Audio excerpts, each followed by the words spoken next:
नमस्कार दोस्तों, स्वागत है आप सभी मित्रों का दिव्य सृजन स्पिरिचुअल के प्रातः 7 बजे कथाओं की श्रृंखला में। दोस्तों, आज का अध्याय रहेगा सफ़ेद हाथी का पुरस्कार। तो देखते हैं किस प्रकार से सफ़ेद हाथी का पुरस्कार मिलता है और ये पुरस्कार आखिर मिलता किसको है। शुरू करते हैं हमारी आज की कथा।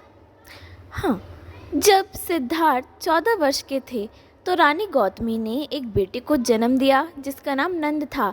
सारे महल में खुशी छा गई। सिद्धार्थ भी प्रसन्न था क्योंकि उसे एक छोटा भाई जो मिल गया। प्रतिदिन पढ़ने के बाद वह नंद को देखने चला जाता। हालांकि सिद्धार्थ की आयु इतनी हो गई थी कि उसे अन्य बातों की ओर आकृष्ट होना चाहिए, किंतु वह अक्सर देवदत्त के साथ नंद को चलाता हुआ ले जाता। अब सिद्धार्थ के रिश्ते में लगने वाले भाइयों में 3 महानाम भद्दीय और किम्बिल को वो बहुत पसंद करते थे। वह प्राय इन लोगों को महल के पीछे बने पुष्पोद्यान में खेलने के लिए यानी बगीचे में खेलने के लिए बुला लिया करते थे। रानी गौतमी कमल सरोवर के पास बैठकर इन लोगों को खेलते देखकर बहुत प्रसन्न होती थी। उसके कर्मचारी इन बच्चों के लिए नाश्ता पानी लाने के लिए सदैव आसपास रहते थे। प्रतिदिन सिद्धार्थ अपनी शिक्षा में अधिकाधिक प्रगति करते गए और देवदत्त को अपनी ईर्ष्या दबाना कठिन हो गया। सिद्धार्थ सभी विषयों में, यहाँ तक कि युद्ध विद्या में भी पारंगत होते गए। देवदत्त शारीरिक दृष्टि से बलशाली था तो सिद्धार्थ अधिक फुर्ती चुस्ती वाले थे। गणित में अन्य विद्यार्थी भी सिद्धार्थ का लोहा मान गए। सिद्धार्थ के प्रश्नों का उत्तर देने के लिए अध्यापक अर्जुन तक को घंटों मगज पच्ची करनी पड़ती थी। संगीत तो सिद्धार्थ को दिया प्रकृति का वरदान था। संगीत अध्यापक ने उन्हें दुर्लभ और मूल्यवान वशी दे दी थी और सिद्धार्थ अकेले ही संध्या काल में बांसुरी वादन करते थे। कभी कभी उनके गीत मधुर और कोमल होते तो कभी उनका संगीत ऐसा होता कि श्रोताओं को प्रतीत होता कि वे ऊपर उठते हुए आकाश में विचरण कर रहे हैं। गौतमी प्राय शाम को बाहर बैठ जाती जिससे वह अपने पुत्र का संगीत सुन सके। जब वह अपना हृदय सिद्धार्थ के संगीत के साथ बहने देती तो उन्हें बहुत संतोष प्राप्त होता। अपनी आयु के अनुरूप सिद्धार्थ और धार्मिक और दार्शनिक अध्ययन में अधिकाधिक गहनता लाते गए। उन्हें सभी वेदों की शिक्षा दी गई और वे वेदों में वर्णित विचारों और विश्वासों में गूढ़ अर्थों का गहन मनन करते। उन्होंने ऋग्वेद और अर्थवेद का विशेष रूप से अध्ययन किया। बालपन से ही सिद्धार्थ ने ब्राह्मणों को मंत्रोच्चार करते और कर्मकांड करते देखा था। अब वह स्वयं इन पवित्र ग्रंथों की शिक्षाओं के विषयों में प्रवेश करने लग गए थे। ब्राह्मणों द्वारा इन पुनीत ग्रंथों को अत्यधिक महत्व दिया जाता था। इन मंत्रों के शब्दों और ध्वनियों में बड़ी शक्ति समाहित मानी जाती थी जिनसे व्यक्तियों और प्रकृति को भी प्रभावित और परिवर्तित किया जा सकता था। ग्रहों की स्थिति और प्राकृतिक ऋतुओं का प्रार्थनाओं और यज्ञादि से घनिष्ठ संबंध था। आकाश और पृथ्वी के गोपनीय रहस्यों को समझने की क्षमता ब्राह्मणों में ही निहित नहीं समझी जाती थी। वे ही मानवीय और प्राकृतिक जगत में समुचित समन्वय रखने के लिए प्रार्थना करने और यज्ञ करने के अधिकारी माने जाते थे। सिद्धार्थ को बताया गया था कि सृष्टि का निर्माण पुरुष अथवा ब्रह्म से हुआ है। समाज में सभी वर्णों के व्यक्ति ब्रह्मा के शरीर के विभिन्न भागों में सृजित हुए हैं। प्रत्येक व्यक्ति में उस परम ब्रह्म का अंश आत्मा ही रूप में विद्यमान रहता है। सिद्धार्थ ने ब्राह्मणों और उपनिषदों सहित अन्य धर्म ग्रंथों का भी ज्ञान अध्ययन किया था।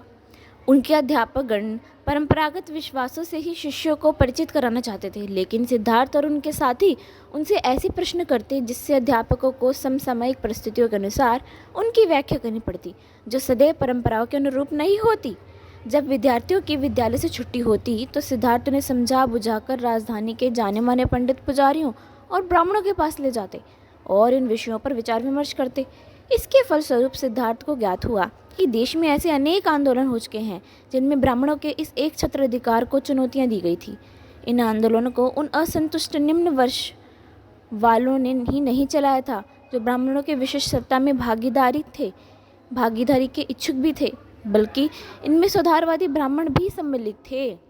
जब से देहात के गरीब बच्चों को राजसी पिकनिक में बुलाने की अनुमति सिद्धार्थ को मिली, तभी से उन्हें यह भी अनुमति मिल गई कि वे राजधानी के आसपास के छोटे गांवों में भी घुस आया करें। इन अवसरों पर वह एकदम सादी वेशभूषा में जाते। इन लोगों से सीधी बातचीत करने पर सिद्धार्थ को ऐसी बहुत सी बातों की जानकारी हो सकी जिन्हें महल में रहकर वह कभी नहीं जान पाते थे। उन्हें पता था कि लोग ब्रह्मा, विष्णु और शिव की भक्ति और पूजा करते हैं, लेकिन उन्हें यह भी ज्ञात हुआ कि ब्राह्मण पुजारी भक्त लोगों का शोषण भी करते हैं। जन्म, विवाह और शव संस्कार के समय इन लोगों को भोजन, धन और बेगार के रूप में कुछ न कुछ देने को बाध्य होना पड़ता है, भले ही वे लोग स्वयं चाहे कितने ही गरीब क्यों ना हो। एक दिन सिद्धार्थ फूस की झोपड़ी के पास गुजरे तो भीतर से शोकपूर्ण रुदन की आवाज़ें सुनाई दी।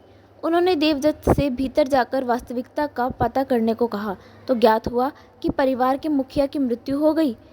परिवार बेहद गरीब था, पत्नी और बच्चे बेहद दुबले थे, उनका घर गिरने की अवस्था तक जर्जर था। परिवार का मुखिया रसोई बनवाने के लिए ब्राह्मण द्वारा भूमि पूजन कराना चाहता था। भूमि शुद्धि के लिए ब्राह्मण ने उससे बेगार करने को कहा। कई दिनों तक ब्राह्मण ने बड़े बड़े पत्थर ढोकर लाने तथा लकड़ियां चीरने का काम उससे कराया। मेहनत करते करते वह व्यक्ति बीमार पड़ गया तो ब्राह्मण ने उसे घर जाने की छुट्टी दे दी, लेकिन घर पहुंचने से पहले ही वह राह पर ही गिरकर मर गया।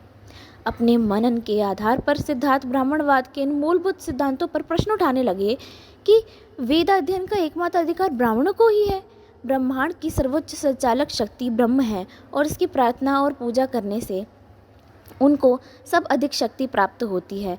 इन अधिमान्यताओं को सीधी चुनौती देने वाले पुजारियों और पंडितों के प्रति उनकी सहानुभूति जागने लगी। इस संदर्भ में उनकी रुचि कभी कम नहीं हुई और वेदाध्ययन संबंधी शिक्षा की कोई कक्षा उन्होंने नहीं छोड़ी।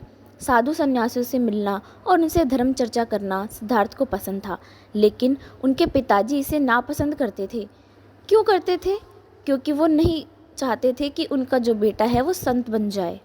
इसलिए सिद्धार्थ ब्राह्मण की ऐसी योजनाएं बनाते ब्राह्मण की कि जिनसे उन्हें सतज्ञानी जनों से मिल पाने का अवसर मिल सके। इन सन्यासियों को भौतिक पदार्थों या उच्च सामाजिक प्रतिष्ठा की चिंता ही नहीं होती थी, जबकि ब्राह्मण खुल्लम खुल्ला पद लालुपता प्रदर्शित करते। ये सन्यासी आत्मा की मुक्ति के लिए, संसार के समस्त सुख दुखों से छुटकारा पाने के लिए सब कुछ त्याग देते थे। ये वे लोग थे जिन्होंने वेदों और उपनिषदों के गुण तत्वों का अध्ययन मनन किया था। सिद्धार्थ को पता था कि ऐसे सन्यासी कौशल में, जो शाक्य राज्य का पश्चिमी पड़ोसी राज्य था और उनके राज्य के दक्षिणी पड़ोसी राज्य मगध में रहते हैं। सिद्धार्थ को विश्वास था कि एक न एक दिन उनके इन क्षेत्रों में जाने और ऐसे सन्यासियों के पास अध्ययन करने का अवसर जरूर मिलेगा। राजा शुद्धोधन सिद्धार्थ की इन आकांक्षाओं से अवगत थे। उनको भय था कि किसी न किसी दिन उनका पुत्र राजमहल छोड़कर सन्यासी बन जाएगा। उन्होंने अपने छोटे भाई दृढ़धनराज से, जो देवदत्त और आनंद के पिता थे, अपनी चिंता की चर्चा की। कौशल के लोगों की निगाहें हमारे देश के क्षेत्र पर लगी हैं। अपने देश के भविष्य की रक्षा के लिए हमें सिद्धार्थ और देवदत्त सरीखे युवकों की बड़ी आवश्यकता है, किंतु मुझे भय है कि आचार्य आसित कालदेवल की भविष्यवाणी के अनुसार सिद्धार्थ कहीं सन्यासी बन न जाए। यदि ऐसा हुआ तो देवदत्त भी उसका अनुसरण करेगा। तुम्हें पता है कि इन लोगों को बाहर जाकर साधु सन्यासियों से मिलना कितना प्रिय है। राजा के ये शब्द सुनकर दृढ़धनराज आश्चर्य में पड़ गए। एक क्षण तक विचार करने के बाद उन्होंने राजा के कान में कहा, किश्च, यदि आप मुझसे पूछते हैं तो आप सिद्धार्थ का विवाह कर दीजिए। एक बार गृहस्थी के चक्कर में फंसते ही वह सन्यासी बनने का विचार भूल जाएगा। राजा शुद्धोधन ने इस पर स्वीकृति सूचक सिर हिलाया। उस रात राजा ने अपनी चिंता गौतमी को भी बताई। उन्होंने निकट भविष्य में ही सिद्धार्थ का विवाह करने का वचन दिया। यद्यपि उन्होंने हाल ही में सुंदरी नदा नामक राजकुमारी को जन्म दिया था, लेकिन उसके बाद भी वह राज्य में युवकों के सम्मेलन करने लगी। सिद्धार्थ संगीत, खेलकूद और धावक प्रतियोगिताओं में उत्साह से भाग लेने लगे। इस दौरान बहुत से युवक और युवतियां उनके संपर्क में आए। राजा शुद्धोधन की छोटी बहन पामिता थी, जिनके पति कोलिय के राजा दंडपाणि थे। ये लोग कोलिय की राजधानी रामग्राम और कपिलवस्तु दोनों ही स्थानों पर रहते थे। शाक्य और कोलिय राज्यों की सीमा का विभाजन रोहिणी नदी करती थी और कई पीढ़ियों से इनकी प्रजा आपस में सद्भावपूर्वक रहती चलती आ रही थी। अब दोनों की राजधानियों के बीच इतनी ही दूरी थी जितनी एक दिन में तय किया जा सकता था। भाई गौतमी के अनुरोध पर कुनाव झील के किनारे बड़े मैदान में युद्ध विद्या की प्रतियोगिता आयोजित करने के लिए कोलिय के राजा और रानी सहमत हो गए और राजा शुद्धोधन ने इस समारोह की अध्यक्षता करना स्वीकार कर लिया, जिससे अपने राज्य के युवकों की शक्ति बढ़े और युद्ध विद्या में प्रवीणता प्राप्त हो सके। राजधानी के सभी युवक युवतियों को इससे आमंत्रित किया गया। युवतियों को खेलकूद प्रतियोगिताओं में भाग तो नहीं लेना था, लेकिन युवकों को प्रशंसा करके और तालियां बजाकर प्रोत्साहित करना था। रानी पमिता और राजा दंडपाणि की पुत्री यशोधरा को सभी अतिथियों का स्वागत करने का दायित्व सौंपा गया था। प्राकृतिक सौंदर्य और चेहरे की ताजगी के कारण वो बहुत प्यारी और आकर्षक लग रही थी। अब क्या हुआ कि सभी प्रतियोगिताओं जैसे धनुर्विद्या, खंडक प्रयोग, घुड़दौड़ और भारोत्तोलन आदि में सिद्धार्थ सर्वप्रथम आए थे। यशोधरा ने उनको पुरस्कार स्वरूप सफ़ेद हाथी भेंट किया।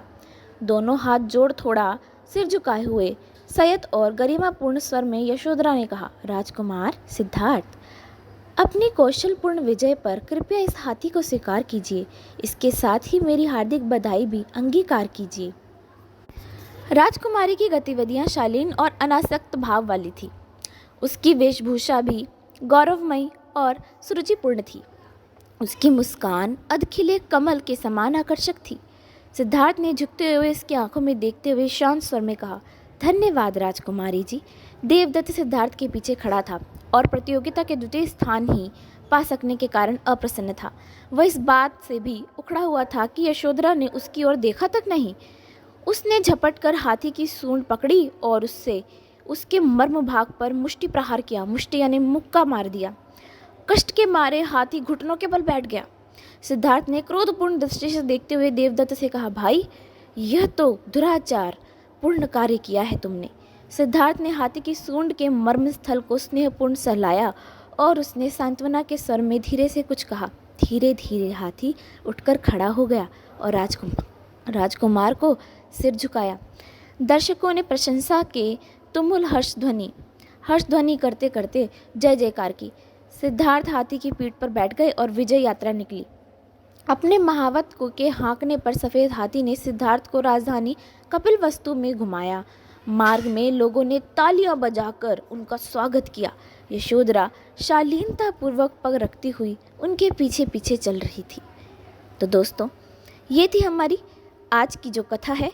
ये था हमारी आज की कथा का सार कि किस प्रकार से जो गौतम बुद्ध हैं सर्व प्राणियों के लिए करुणा भाव रखते हैं और दया भाव रखते हैं, और सभी को यह शिक्षा भी देते हैं कि मानव है, मानव होने का ही एक सर्वोत्तम गुण है कि सब में दया भाव और करुणा भाव को रखना। सबके प्रति, बेशक कोई जानवर ही क्यों ना हो, परंतु जानवर के प्रति भी, उसके प्रति भी स्नेह और करुणा का भाव रखना। आशा करती हूँ कि आप सभी को आज की कथा काफ़ी पसंद आई होगी। अगली कथा आपको अगली वीडियो में हम प्रदर्शित करेंगे। तब तक के लिए धन्यवाद।